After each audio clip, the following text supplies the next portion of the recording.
At the edge of the frozen plains where dawn arrived in slow, pale strokes of gold, rancher Eli McGraw crouched beside a lonely campfire, warming his hands after a long and sleepless night. The world around him was white with winter, silent except for the crackle of burning logs and the whisper of a rising wind. Eli was a man who preferred quiet places. After losing his wife and his ranch falling into hard times, solitude seemed less painful than facing the townspeople who pitied him. Yet this morning felt different, strange, tense, because for the first time in years, Eli sensed he was not alone. A faint crunch of snow behind him made him freeze. He turned slowly, expecting maybe a stray coyote or a late-rising traveler, but instead he saw what every rancher of these lands prayed never to meet alone. A lone Apache warrior, tall, bare-chested even in the winter cold, decorated with eagle feathers and holding a spear tipped with obsidian that glimmered like midnight. Eli didn't move. The warrior didn't either. Their breaths rose like smoke. Two enemies of history separated only by a small ring of fire. Eli swallowed, knowing one wrong move could end his life. But he also knew something else: freeze from fear or act with dignity. So in a slow, deliberate gesture, Eli lifted his hand, palm open, and shifted slightly aside, making room near the fire. "Cold morning," he said quietly. The warrior stared, unreadable, and for a moment Eli thought the spear would rise. Instead, the Apache lowered his head slightly, stepped forward, and sat across the fire.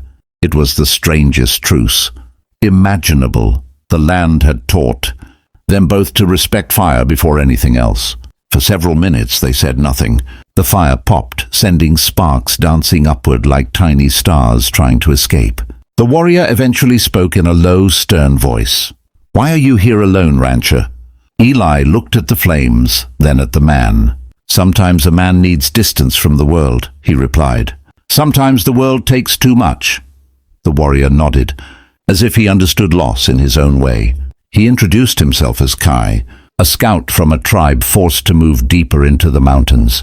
He had been tracking an unknown rider, one that Eli realized was probably himself, and believed Eli to be a threat to tribal borders.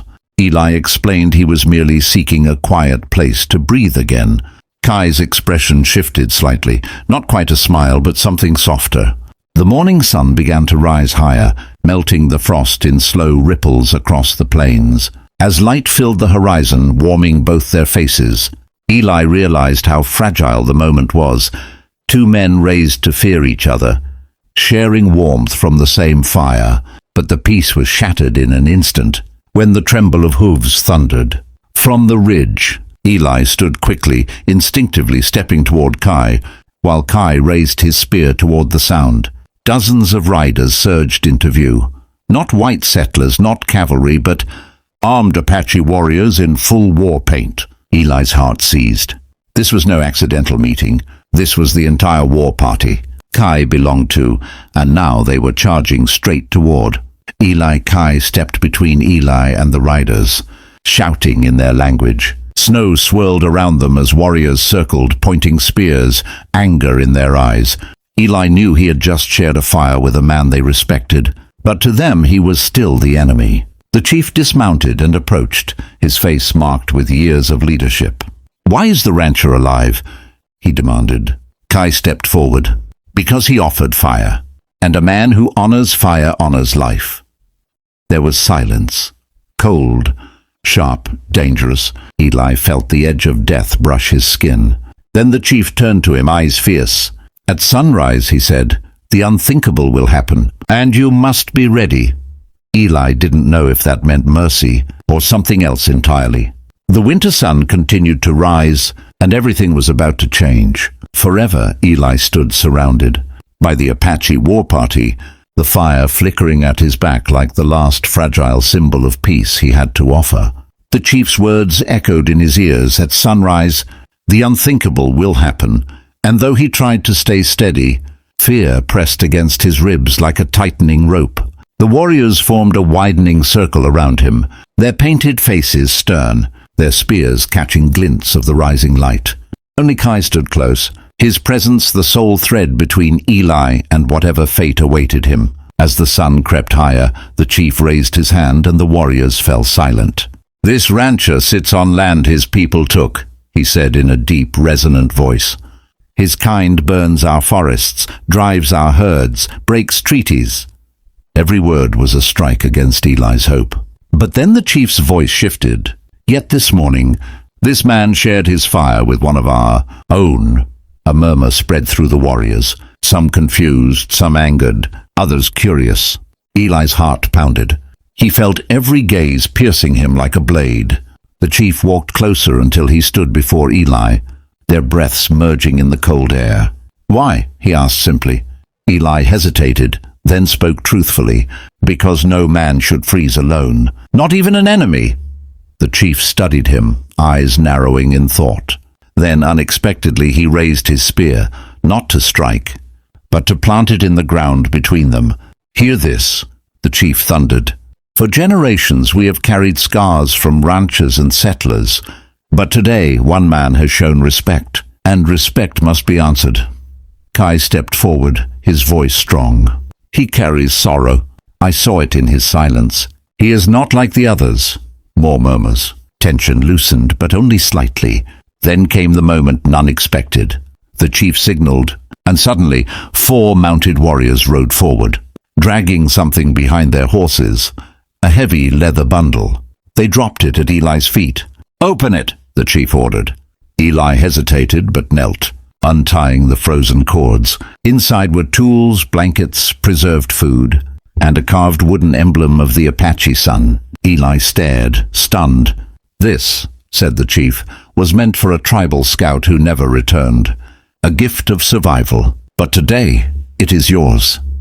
Eli looked up, overwhelmed, confused. "Why give this to me?" he asked. The chief stepped closer. "Because you offered warmth when you had nothing to gain. Because you listened instead of running. And because 7 winters ago when your wife passed, our scouts watched you bury her alone in the snow." Eli froze. His hands trembled. You saw that?" "Yes," the chief answered. "And we saw a man suffering, not an enemy. But your people would never have believed the words of ours. So we waited for a sign that your heart remained true." The weight of it hit Eli like a river breaking loose. They had been watching him, not as prey, but as witnesses to the quiet grief he believed the world had forgotten. The chief extended his hand, not for a shake, not for peace, but for acknowledgement. Eli placed his hand over the chief's in a gesture neither tribe nor rancher had ever attempted. The warriors lowered their spears. The mountains echoed with a silence that felt sacred. Kai placed his hand on Eli's shoulder. "You shared fire with me," he said. "Now we share our sunrise with you." Eli blinked back tears, the rising sun warming his face. For the first time in years, hope felt real again.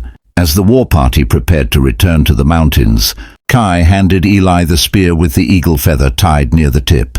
"This is not a weapon," he said. "It is a reminder that peace begins with one fire."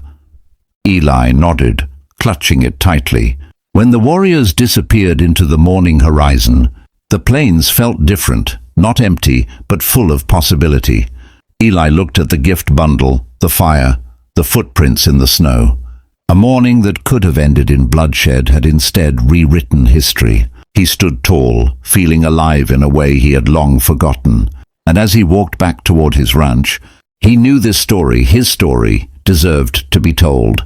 Viewers, if you enjoyed this emotional, powerful Western story, make sure to subscribe to my channel for more heart-touching, cinematic stories every day. Your support keeps these stories alive.